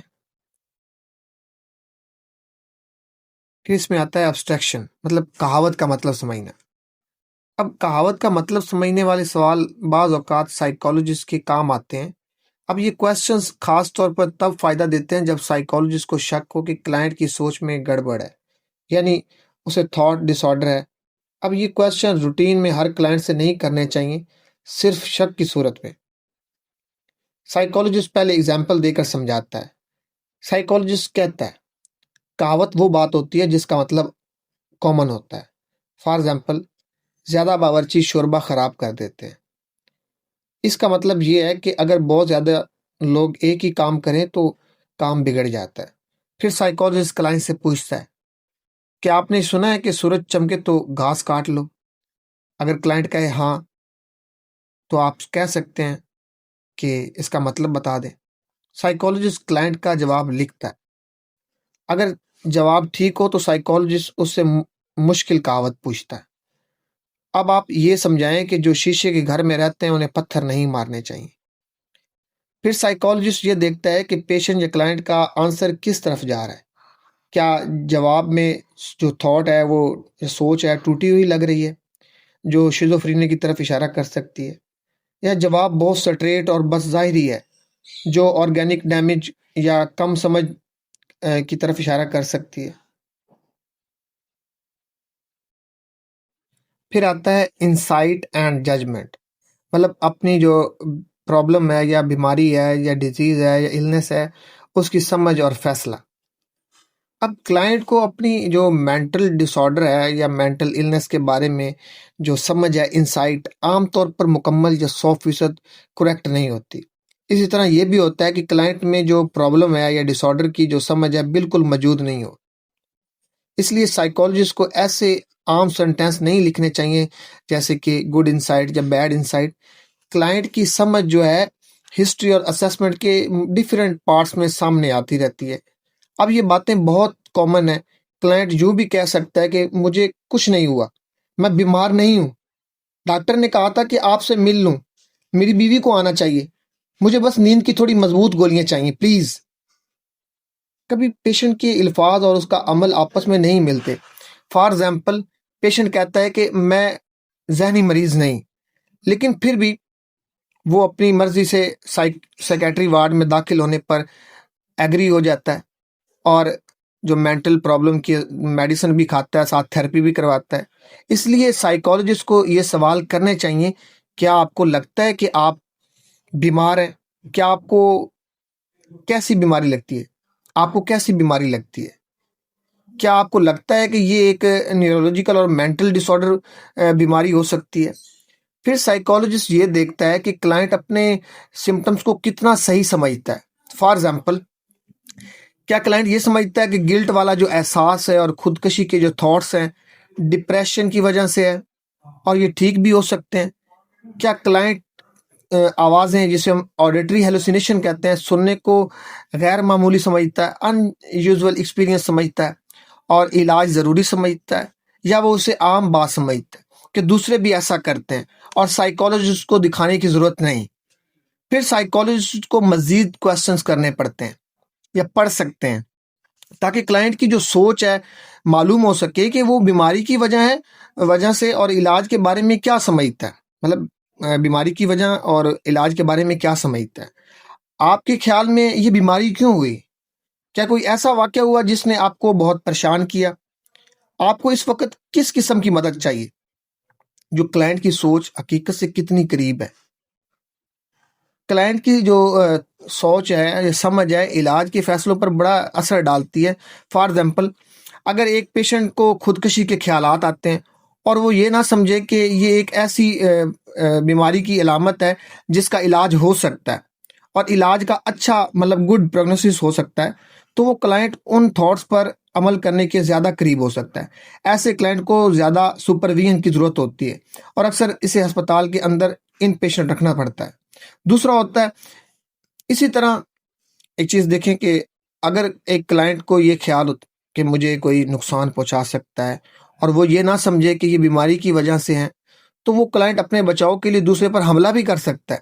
फिर तीसरी किस्म क्या है कि और जो पेशेंट या क्लाइंट साइकोलॉजिस्ट की बात मान लेता है, उसका ज़्यादा इम्कान है कि वो जल्दी ठीक हो सकता है। फॉर एग्जाम्पल, वो मेडिसिन लेता है या वो सेशन लेता है। अच्छा बेटा, ये बहुत इंपॉर्टेंट चीज़ है, इसको देखें कि साइकोलॉजिस्ट को मतलब इंटरव्यू लेने वाले को क्लाइंट के बारे में क्या एहसास पैदा होता है, उसके अंदर क्या फीलिंग्स पैदा होती हैं। अब साइकोलॉजिस्ट को ये देखना चाहिए कि क्लाइंट से मिलकर साइकोलॉजिस्ट खुद क्या फील करता है, खुद क्या महसूस करता है। क्या साइकोलॉजिस्ट को क्लाइंट से मिलकर अच्छा लगा, या साइकोलॉजिस्ट उदास हुआ, या साइकोलॉजिस्ट को इरिटेशन हुई, या साइकोलॉजिस्ट को गुस्सा आया। अब साइकोलॉजिस्ट को यह भी सोचना चाहिए कि इंटरव्यू को कंट्रोल करना आसान था या मुश्किल, यानी ज़रूरी बातें निकालना आसान था या नहीं। फिर साइकोलॉजिस्ट पूछे कि इंटरव्यू में ऐसा क्या हुआ जिससे ये फीलिंग पैदा हुई, ये एहसास पैदा हुआ। साइकोलॉजिस्ट को ये फीलिंग सिर्फ क्लाइंट के बारे में नहीं बताती, ये फीलिंग साइकोलॉजिस्ट को अपने बारे में भी बताती हैं और दोनों के रिश्ते के बारे में भी बताती हैं। अब साइकोलॉजिस्ट ये भी देखे कि क्लाइंट कैसा पर्सन है, कैसा आदमी है, कैसा शख्स है।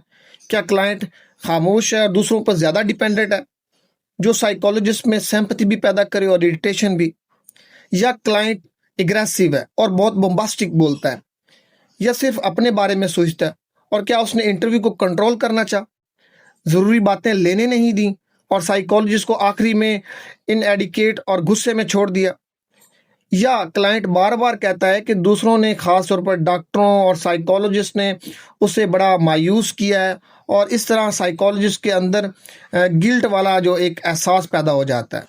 अगर साइकोलॉजिस्ट को क्लाइंट के साथ थेरेप्यूटिक रिलेशनशिप बनाने में प्रॉब्लम पेश आए, मुश्किल हो तो साइकोलॉजिस्ट को सोचना चाहिए कि ये मुश्किल क्लाइंट के बिहेवियर की वजह से है या नहीं, और क्या ये बिहेवियर क्लाइंट की उस वक्त की करंट इलनेस की एक सिम्टम है, या फिर ये भी पॉसिबल है कि क्लाइंट को जिंदगी भर लोगों के साथ रिश्ता निभाने में प्रॉब्लम रहा हो, जैसे घर वालों के साथ, दफ्तर में साथ काम करने वालों के साथ, या दूसरे लोगों के साथ।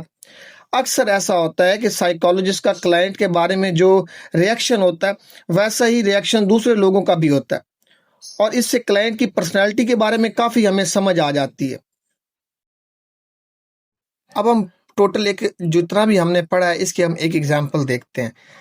मेंटल स्टेट एग्जामिनेशन की एक एग्जाम्पल देखिए। फर्स्ट हमने क्या चीज़ पढ़ी थी, अपीयरेंस एंड बिहेवियर। अब इसमें हम अपने उसी क्लाइंट को देखते हैं जो हमारी इंटरव्यू टेक्निक और हिस्ट्री टेकिंग में हमारी जो क्लाइंट थी, तहरीम अब्बास। अब अपीयरेंस एंड बिहेवियर में क्या आएगा कि तहरीम अब्बास एक दुबली पतली नौजवान लड़की है। वो जीन्स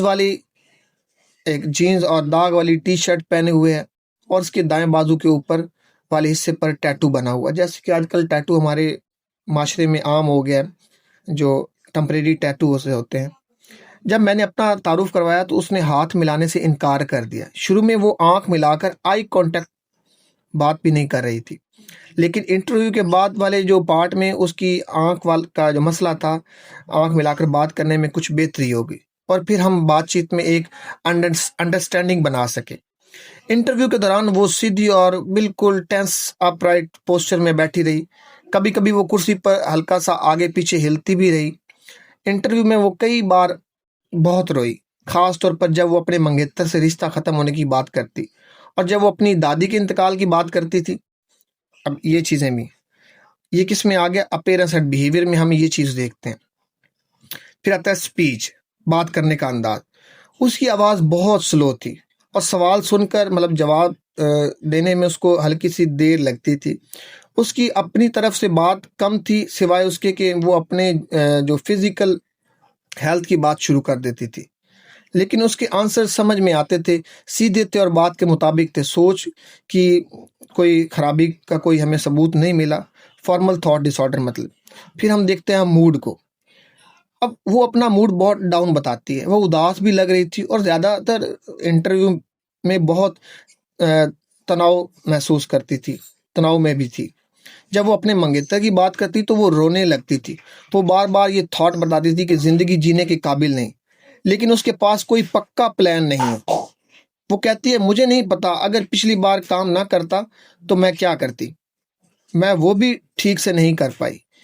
इस वक्त वो कहती है कि वो इन ख्यालों को रोक सकती है, यानी अभी वो खुद को संभाल सकती है। फिर आता है थॉट कंटेंट। अब थॉट कंटेंट में क्या है कि तहरीम का जो माइंड है, बहुत ज़्यादा इसी बात पर अटका हुआ है कि उसके मंगेतर के साथ उसका रिश्ता कैसे ख़त्म हुआ। वो उसका कसूर अपने ऊपर डालती है। वो कहती है कि वो उस पर बहुत शक करती थी कि वो अपने दोस्तों के साथ वक्त गुजारता था। वो कहती थी कि मैंने उसे खुद दूर कर दिया, सब मेरी गलती है, मैं बस एक बेवकूफ़ और निकम्मी हूँ। वो इस बात से भी परेशान है कि उसके मसाइल और उसकी माँ पर क्या असर डाल रहे हैं, मतलब कि जो उसके प्रॉब्लम है, और वो उस पर बहुत शर्मिंदा भी है। वो कहती है कि मैं किसी काम की नहीं हूँ। फिर आता है परसेप्शन, महसूस करना। अब सीधा पूछने पर तहरीम मानती है कि उसने एक आवाज़ सुनी है जो उसे खुद को नुकसान पहुंचाने को कहती है। वो कहती है, बस जा कर दे, बात ख़त्म कर दे। उसने ये आवाज़ 2 या 3 बार सुनी है। सबसे आखिर में वो आवाज़ उसने हॉस्पिटल में आने से एक रात पहले सुनी थी। ये बात उसे बहुत डरावनी लगी, और उसे लगा कि ये आवाज़ उसके वालिद की आवाज़ जैसी है। ऑडिटरी हेलुसिनेशन लगती है, मतलब ये हमें इसके अलावा वो महसूस करने की कोई दूसरी उसके अंदर खराबी नहीं हमें मिली, प्रॉब्लम नहीं मिली। फिर आता है ओरिएंटेशन। अब ओरिएंटेशन में क्या है, तहरीम ने जुमेरात तकरीबन 10 बजे नवंबर 2025। मुझे पूरा यकीन नहीं क्या आज 26 है। सब दुरुस्त था, सिर्फ तारीख गलत थी। दुरुस्त तारीख थी 28 नवंबर थी। साइकेट्री वार्ड, आगे हॉस्पिटल का नाम आप लिख सकते हैं। फिर आता है अटेंशन एंड कंसंट्रेशन। अब इंटरव्यू में तैयब आमतौर पर ध्यान से बैठी रही, लेकिन जब वो हालिया वाकयात में अटक जाती थी तो उसका ध्यान कम हो जाता था। उसके जवाब ये थे: Saturday, Friday, Thursday, Wednesday, Tuesday, Monday, Sunday. आहिस्ता और रुकी रुकी आवाज़ में 25 सेकंड लगे। फिर मैंने उससे पूछा कि महीनों के नाम उल्टे बताओ, तो उसने बताया दिसंबर, नवंबर, अक्टूबर, सितंबर, अगस्त, जुलाई, मार्च। नहीं, मैं कहाँ थी, सॉरी, 40 सेकंड लगे। फिर मैंने उससे कहा कि 8 नंबर में से 7 कम करती जाओ। तो उसने 100, 93, 86, 80, 73, 65, 60। आपने कहा था 7 कम करना है। 50, 60 नहीं, 53, 45 नहीं, सॉरी, 4 गलतियाँ, 2 मिनट 10 सेकंड लगे। फिर 20, 17, 14, 11, 9, 7, 5। नहीं, ये गलत है ना, 25 सेकंड लगे। अब ये चीज़ें थी इसके अंदर। फिर आता है रिसेशन शॉर्ट टर्म मेमोरी। अब तवज्जो में वाज़ेह मसला होने की वजह से ये टेस्ट नहीं किया गया। फिर आता है लॉन्ग टर्म मेमोरी। फिर वो अपने इब्तदाई ज़िंदगी के बातें डिटेल से और एक जैसी बताती है, यानी उसकी पुरानी याद ठीक लगती है। शहर कराची, मुल्तान, लाहौर। उसे वज़ीर-ए-आज़म और पाकिस्तान के सदर का नाम मालूम है, मगर उससे पहले वाले नाम याद नहीं है। जंगों की तारीख 1999, 1971, 1965 उसे याद था। फिर इंटेलिजेंस की बात करें तो उसकी ज़हानत तकरीबन मीडियम है, क्योंकि वो 16 साल की उम्र तक स्कूल गई और उसने सेमी स्किल वर्क काम किया है। ये बात उसके मौजूदा लफ्ज़ों के इस्तेमाल से भी मिलती है। फिर आता है इनसाइट, अपनी हालत की समझ। वो कहती है कि शायद मुझ में कुछ मसला है, मुझे नहीं पता क्या है। डॉक्टर कहता है कि ये डिप्रेशन है, मगर मैं इससे मुत्तफिक नहीं। मैं तो बस ऐसी ही हूँ, मैं गोलियाँ नहीं चाहती। तो स्टूडेंट्स, ये आपको लेक्चर कैसा लगा मुझे फीडबैक से ज़रूर आशना कीजिएगा। बताइएगा कि सर हमें ये लेक्चर कैसा लगा और आपको क्या सीखने को मिला। अपना फीडबैक ज़रूर दीजिएगा। वीडियो को लाइक कीजिएगा, लोगों तक शेयर कीजिएगा और बेटा चैनल को भी सब्सक्राइब कीजिएगा। Thank you.